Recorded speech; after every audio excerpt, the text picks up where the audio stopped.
They laughed when she put on the flight suit, until she was the only one left to fly. Sarah Cole didn't belong anywhere near a cockpit, not according to anyone who wore wings on their chest. Her domain was a windowless office 2 doors down from the simulator bay, where the air always smelled faintly of printer toner and jet fuel. She wore a badge that said civilian and shoes that could handle concrete floors. She was the person who made sure the requisitions got filed, the training logs matched the hours in the sky, the fuel deliveries were signed for, and the manuals found the right shelves. If she had a superpower, it was simple. She noticed everything and said almost nothing. The pilots called her admin because it was easier than remembering her name. She didn't correct them. Names were for people you saluted. She just kept the base's paperwork heartbeat steady, one signature at a time. She'd taken the job because overtime meant rent wouldn't terrify her at the end of each month. Her sister, Emma, was halfway through a biology degree on the other side of the state, and Sarah covered the difference when scholarship and part-time cafeteria shifts didn't stretch far enough. They'd grown up learning how to make everything stretch: pasta, summer jobs, hope. Sarah had once wanted to be a teacher, but life had a way of deciding your syllabus if you hesitated. She learned that steady pay and good habits were a kind of mercy. At the base, she had both. People shouted orders at each other all day and then disappeared into the sky. She picked up the paperwork after like seashells and sorted them into neat rows. On the Saturday it happened, she hadn't meant to be there. The month's end had stacked 6 inches high on her desk, and she'd promised Emma she'd send money Monday. "Don't kill yourself," Emma had texted. "You can't do labs in the afterlife." Sarah had sent back a laughing emoji and walked across the lot with a thermos of coffee and the kind of determination you carry quietly so it doesn't leak. The hangar felt more alive than a Saturday deserved. A visiting squadron from the coast had arrived for joint exercises, and their noise spilled into the corridors like light under a door. They were the loud kind, the swaggering kind you get when men and women are too good at something and know it. Their jokes trailed behind them.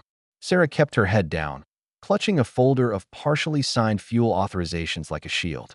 When she stepped aside to let a cluster of flight suits pass, one of them slowed and raked his eyes from her badge to her shoes. "Admin," he grinned. "You ever think about trading spreadsheets for Sky?" His friends laughed. One reached into a bin and tossed her a spare flight suit still in its plastic. "Try it on. Get a selfie. Show your grandkids you almost lived." She should have walked away. It was her default setting. But the week had been long, the rent was a little late, and she was tired of being the one no one noticed until a form was missing. Maybe she was tired of herself. "Fine," she said, voice flat enough to be a joke. She stepped into the restroom, unwrapped the suit, and wrestled into it over her clothes. The fabric smelled like cold and storage. The zipper stuck at the sternum before it gave with a small surrender. She stared at the mirror. She looked like a kid who had put on her big brother's jacket. The shoulders were wrong. The cuffs didn't know where her arms ended. She almost laughed because the moment asked for it, then reminded herself not to give anyone more than they'd already taken. She stepped out. The squadron did a little theater clap. Someone mock saluted. Someone else said, "Look at that, our new ace." It was dumb and easy and the kind of thing people say when they're not malicious, just careless with other people's gravity. Sarah started to shrug out of the suit when the alarms woke up like they'd been waiting for the cue.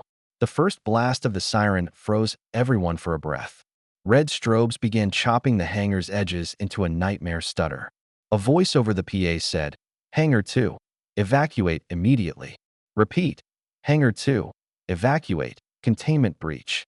The words "containment breach" landed like a dropped wrench in a crowded shop. A pilot groaned, "Not another drill," then coughed a cough that sounded wrong and sat down hard with his back to the wall. Another pilot stumbled and reached for the door handle. The handle didn't return the favor. A third put a hand to his throat like he'd swallowed a bee. The air itself had changed. It had gone metallic, the tang you taste when you bite your tongue mixed with something sterilized and mean. A fuel line had cracked in the auxiliary bay. The leak wasn't just fuel. It carried a cocktail of de-icing additive and exhaust treatment that on paper looked safe in isolation and in practice was a hybrid that the human body mistrusted at once. Sarah's eyes burned like she'd looked too long at snow. The back of her nose hurt like a peeled orange. Her vision sharpened and then blurred as her tear ducts tried to reinvent purpose. The visiting squadron's jokes blew out of them with their breath. One pilot sank to his knees with the stillness of someone listening to his own pulse. Another braced a hand on the bulkhead and missed, a handprint smeared down aluminum. Radios started talking over each other, voices raising questions that had already slipped out of reach. Lockdown protocols sealed doors that would have felt comforting if anyone had practiced for this exact combination of wrong. She knew the building's emergency map because she'd filed the last revision. She knew the secondary exits were bricked behind scaffolding for repairs. She knew the blast doors followed logic, not mercy. She turned toward the simulator bay because it had its own ventilation and an emergency override, but the hall to it had already gone fog. Through the blurred glass of cockpits lined up like sleeping animals, she saw helmets tip, hands drop, bodies give in to gravity with the quiet of people who've just been convinced their lungs belonged to someone else. The hangar felt like a morgue's first draft. Sarah pressed her palm to the canopy of the nearest jet as if touch could conduct help. The indicator panel inside glowed with the ordinary faith of systems that think they still live in a world with rules. A familiar checklist pulsed at the edge of her mind, the thing she'd typed 100 times without meaning to learn. If she closed her eyes, she could see the form numbers, 781A, 781K, EFTO 781 series for aircraft maintenance logs. She could see a laminated startup sequence she'd once fished out from under a coffee mug. Battery on. APU start. Fuel confirmed. Throttle idle. EEC norm. She didn't know what her hands would do until she saw them on the canopy lever. It stuck. She planted both feet, pulled like she was trying to pry bad news off a truth, and the mechanism relented with a smooth slide. She wriggled into the cockpit and dragged the canopy down. The mask hung like a lifeline at her shoulder. She yanked it on. Air hit her lungs clean enough to make her cough hurt less. Her hands hovered over the panel, and memory brought a tabletop simulation into her blood. APU, battery, fuel pump, ignition, order matters like recipes and surgery. She thumbed switches that had lived as nouns in other people's mouths and felt them become verbs. The jet coughed, whined, then woke into a steady thrum that climbed her spine. The vibrations turned the cockpit from a museum into an animal. Her radio squealed to life, sick with static at first, then clear as a confession. Hangar 2, status. She fumbled for the comm and found the toggle with muscle memory she'd stolen by osmosis. This is, she reached for rank and found none. Sarah Cole, administrative civilian. I'm in an aircraft. Pilots are down. She expected disbelief, maybe laughter's ghost.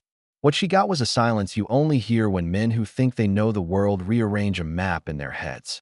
Then, Cole, stay with me. This is Tower. If you have bleed air and you can taxi, we're going to get you out. Another voice cut across with razor competence. Ops to Tower.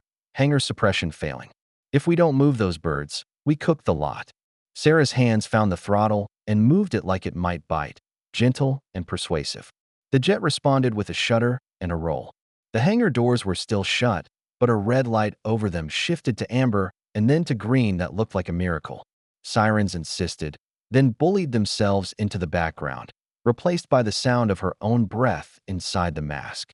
She eased the jet forward, half by feel and half by the moral support of 1,000 forms she'd filed without reading and somehow memorized anyway. She kept it straight with tiny corrections the way you keep a grocery cart from kissing every end cap when all four wheels have opinions. On the radio, a voice she'd later learn was the general's came low and precise. Cole, this is base actual. You are doing fine. We're opening door 2 now. You're going to see open air. Don't stop for the view. The green widened into night. She could smell the outside, grass and cold and space that hadn't been chlorinated. As the nose wheel touched the seam between hangar concrete and runway asphalt, she felt the airplane lean into the earth like a runner finding the lane. Cole, taxi Bravo to runway 35. We'll clear you for immediate departure. The words sounded insane. Departure, like they had just asked her to attempt surgery because she'd filed the surgeon's timesheets. She wanted to say, you need a pilot.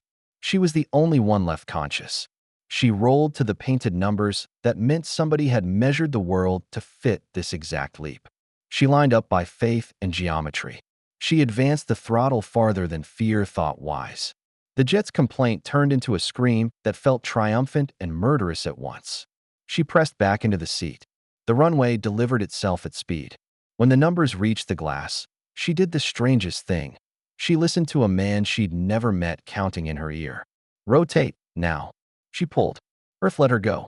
The moment the wheels left the ground, her whole life changed by a few inches, the thickness of runway between then and now. Instinct made her want to yank back harder. Memory of a PDF whispered, "Easy. Hold. Let the air become your friend." The jet climbed. The city lay below like a circuit board you could unplug. The base slid away under her, a geometry of effort and secrets. The sky made an argument. Up was an option. "Cole," the tower said, sounding like someone who had forgotten how not to pray. "You are airborne." The phrase landed inside her like a bell. She leveled at 2,000 feet because a waiver in a training memo she'd once copied said never climb blind into local traffic. The radio filled with voices that had learned how to speak without stepping on each other. They cleared her left, then right.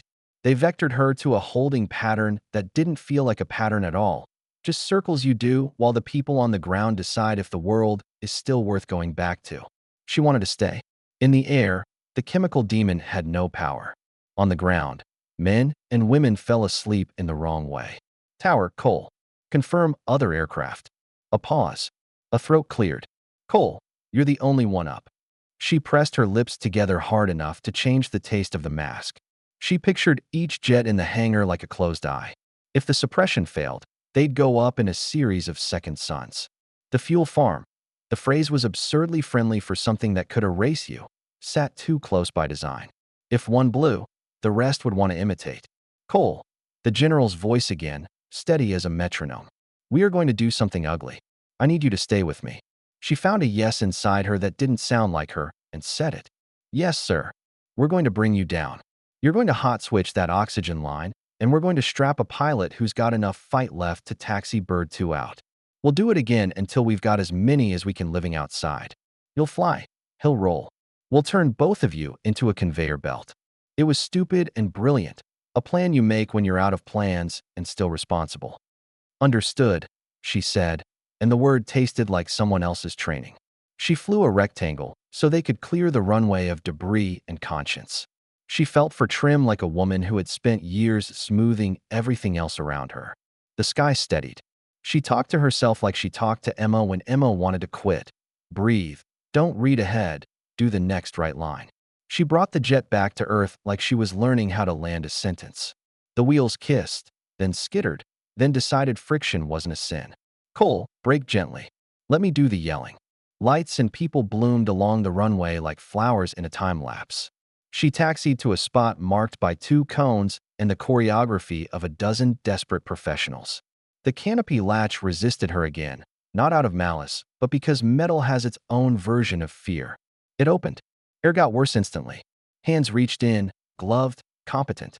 An EMT yanked her mask and snapped a portable tank into place so she wouldn't drown in the air. A crew chief unhooked her harness with fingers that remembered better days. "You good?" he shouted into her face. She nodded because there was no time for essays. They had a pilot in a chair who had not fully lost consciousness. His lips were the wrong color. His eyes were too clear. "Name," Sarah shouted, because names keep people from slipping. "Mason," he rasped. She squeezed his shoulder like she knew him. "You're going to taxi 1 for me, Mason." He nodded once. They slid him into the seat while she slid out. She fumbled the mask straps with hands that had forgotten they were hers. 3 minutes, someone yelled. "Suppression will dump again, and then we're out of buffer." She looked at the hangar where fog had become smoke and smoke had decided visibility was rude. Mason taxied Bird 2 out and collapsed the second the canopy lifted. Men carried him like a found thing. Sarah climbed back into her original cockpit and flew again. The second takeoff was less like a miracle and more like a lousy task you realize you can still do. On the third landing, a woman in a flight suit met her at the ladder, green eyes watering, jaw set. "I can taxi," she said. "I just can't stay awake long." Sarah didn't ask why bodies fail the way they do. She made space and let competence do what it could with the body it had. They got 4 jets out, then 5. Then a door on the far side of the hangar blew open, and a tide of heat rolled out that made the air feel alive and vengeful. "Enough," the general said, and the tone in his voice turned the plan off like a switch. "Everyone out." The world contracted to a small circle around her and widened to include everything at once. She took the last jet airborne because she was already in it and the runway was already hers. As she climbed, a bloom of orange lit the base below, not an explosion but the fire's version of drawing a breath. The radio filled with controlled chaos, fire, foam, shut-off valves designed for situations before this one existed. She circled. She listened. She kept the plane steady like it might steady someone else. When she landed for the last time, they lined the runway without meaning to. You don't plan a corridor of respect. You just make one when you're out of ways to say thank you. She popped the canopy, and the night rushed in with all its imperfections. She pulled off the mask, and air stabbed her lungs like jealousy. Two medics moved to lift her, and she swatted them away out of habit. The general was there, boots scuffed, coat half-zipped, eyes taking inventory of the pieces of his command that still existed. He stopped 2 paces from her and did not say good job, or are you okay, or any of the other phrases that dilute truth. He said, you did what needed doing. She wanted to say, that's all anyone ever really asks, isn't it? She couldn't find her voice. He saluted her. It wasn't a ceremony salute, the kind men give to cameras. It was a private thing done in public. He held it until the line of soldiers behind him followed, like a wave made of arms and respect. They tried to put Sarah in an ambulance. She compromised by sitting on its bumper. An EMT shone a light in her eyes and said numbers he liked. Another taped an oxygen cannula under her nose. The world smelled like burnt chemical and fresh grass, like danger and ordinary life to be resumed in the same breath. Name? The EMT asked, writing without looking. Sarah Cole. Age? She told him. Any allergies? I prefer not to die, she said, and he grinned like a man who'd earned a joke. Her phone pinged dully in her pocket. She fished it out. Emma, you alive? A news alert had moved faster than the official channel. Sarah typed back, yes. Call you soon. Then added, I might owe you a good story. By dawn, the fire was exhausted and the base looked like a wounded animal that still intended to run. Investigators tramped the hangar like archaeologists of bad luck. The chemical cocktail had the sort of paper trail that breeds complacency. A valve had failed ugly. An evacuation simulation had assumed people would be upright enough to perform it. The report would later read as if, given time, the disaster would have apologized. The truth was simpler. Things break, and when they break at the wrong hour, people who aren't paid to save the day sometimes do. They put Sarah in a small exam room in the clinic so doctors could listen to her lungs argue. She stared at the ceiling tile above the gurney and counted holes. A lieutenant colonel she'd never seen knocked and introduced himself as safety. I need your sequence, he said softly, like he was asking for a family recipe. She gave it to him. The decisions, the nearly decisions, the points where she could have made a worse choice. He wrote without interrupting. When she was done, he said, you read the manuals. She shrugged. I filed them. He nodded like he wanted to shake her hand, but thought it might break her. You probably saved $500 million worth of aircraft, he said, then looked embarrassed. And more importantly, he didn't finish. He didn't need to. They sent her home with an inhaler, a stack of paperwork that would eat itself, and orders to rest that had no idea who they were talking to. She showered twice and still smelled the hangar. She slept hard and badly. When she woke, her phone had made a decision. The world wanted a piece of her. Messages ranged from "Are you the Sarah?" to "Do you take media inquiries?" Emma had left a string of voice notes that started with giggling disbelief and ended with a fierce, "Don't let them make you an object. You're my sister. Default human. Start there." The ceremony came, because institutions need ceremonies the way bodies need sleep. The hangar that hadn't burned hosted a formation that looked suspiciously like pride. The band discovered a song that could hold both relief and ache. The general told a story that treated luck as the coward it is and named the courage plainly. He awarded Sarah a civilian medal whose ribbon insisted on lying wrong. He said, in front of everyone, pilots train for the day the sky tests them. We train our people for the day the ground betrays them. But no one trained Sarah Cole. She trained herself by paying attention, and attention turned into action.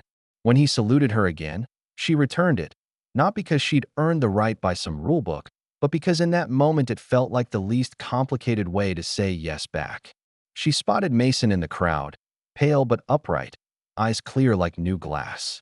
He lifted 2 fingers in a salute just for her. Later, he shuffled over within 4 pole like a date and said, "You flew cleaner than I've seen some lieutenants." She snorted. "I can't even park straight." "Parking's overrated," he said. "Landing is the only part anyone remembers."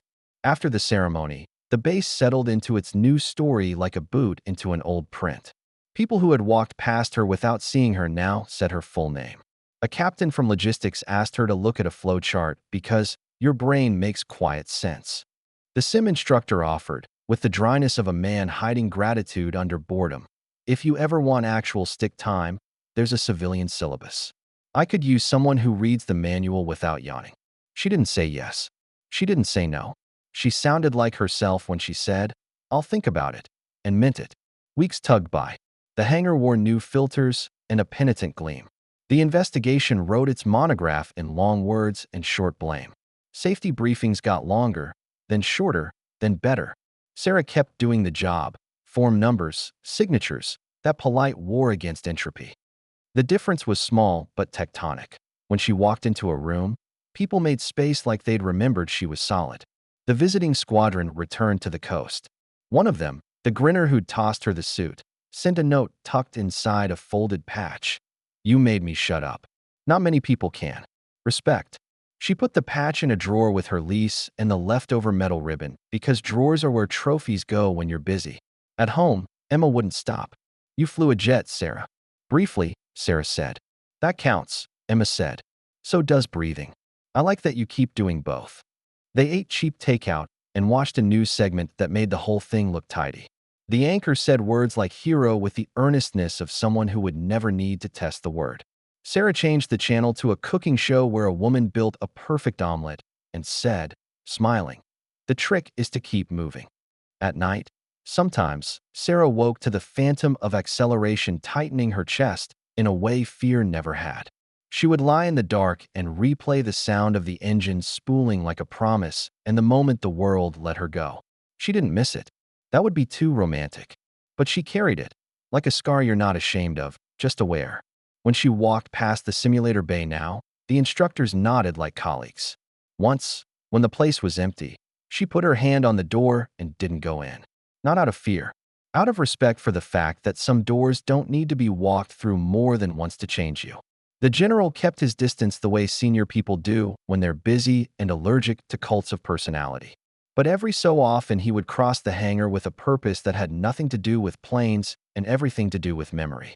He'd ask, unannounced, "You sleeping?" And when she lied badly, he'd say, "Me neither."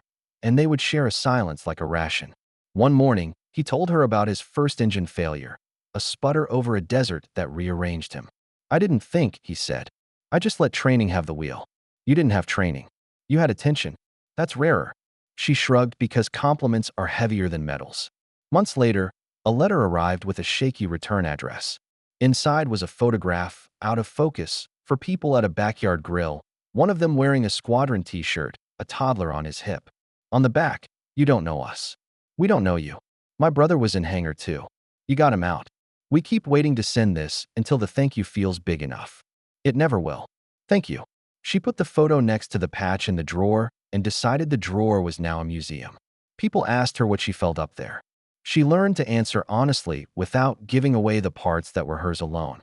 "It felt like being trusted by something that doesn't trust easy," she'd say. Or, "It felt like the world wanted to kill my friends and I got to interrupt." Or, when she was tired, "It felt like a checklist." There were days she caught herself eavesdropping on pre-flight briefs like a dog perked for certain words. There were days she didn't think about planes at all. On one of those, walking across the lot with coffee and a stack of forms, she saw a janitor's yellow bucket parked in a puddle of sunlight. It looked absurdly noble. She smiled without knowing why and kept moving. And if you ask her what actually changed, she will shrug in a way that tries to hide an answer that lives in bone. The base is still a place where people shout and climb into fast things. The forms still need filing. The rent still comes due. But the laughter that used to cut now lands softer. The pilots who once called her admin say Cole, and sometimes Sarah, the way you say someone's name when you've watched them not flinch. When she passes the hangar doors at night, they look less like mouths that can swallow and more like gates that can be opened by the right hands. They laughed when she put on the flight suit. That memory didn't sour. It just became a before. After is a woman in the wrong clothes, in the right place, doing a job that wasn't in her description because nobody had written the description yet. After is a general saluting a civilian in front of people who learned something about value. After is 4 jets that keep flying because a person who noticed things noticed herself at the exact right time. If you catch her on a quiet morning and ask, "Are you a pilot now?" she'll shake her head. She'll say, "I can follow instructions." If you press, she'll grin until it looks like defiance. "I can read a manual," she'll say, and then she'll add, mostly to herself, "and I can keep breathing when the room forgets how." The rest is paperwork. The rest is sky. And the line between them is thinner than anyone thinks until it isn't.